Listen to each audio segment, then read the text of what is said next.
নমস্কার বন্ধুরা, আমি শুধু তোমাদের সঙ্গে নতুন একটা ভিডিও শেয়ার করতে চলেছি। তো দেখো বন্ধুরা, আজকে আমার রাতের সেবাটা গোপাল সোনা তোমাদের সঙ্গে শেয়ার করবো। তো দেখো বন্ধুরা, প্রথমে গোপাল সোনার জামাগুলো তুলে নিচ্ছি।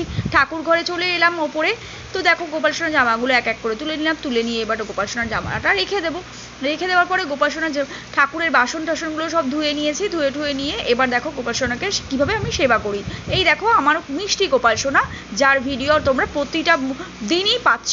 আর দেখো বন্ধুরা, বেশি বেশি করে দেখো। আর এই দেখো বন্ধুরা, বাসন ধুয়ে রেখেছে। এবার দেখো মিষ্টি আমার গোপাল সোনার জন্য আমার আজকে বড় মেয়ে নিয়ে এসছে বাবার সঙ্গে গিয়ে দুপুরবেলা। তো দেখো ছানার জিলিপি নিয়ে এসছে। তো এবার এটা আমি গোপাল সোনাকে আগে ভোগ লাগিয়ে তারপরেই আমরা সেটা গ্রহণ করব। আর আমরা যেটা নিয়ে আসি সেটা আগেই গোপাল সোনাকে দিয়ে তারপরে আমরা খাই। আর দেখতেই পাচ্ছ বন্ধুরা, এখানে জপমালা রাখা ছিল, সেটা আমি জপ করতে করতে রেখেছি। আবার একটুখানি আমার মেয়ে পুজো দিচ্ছিল, আজকে আমি পুজো দিইনি। তো দেখতে পাচ্ছ বন্ধুরা, এখানে আমি আরতি করলাম মেয়ের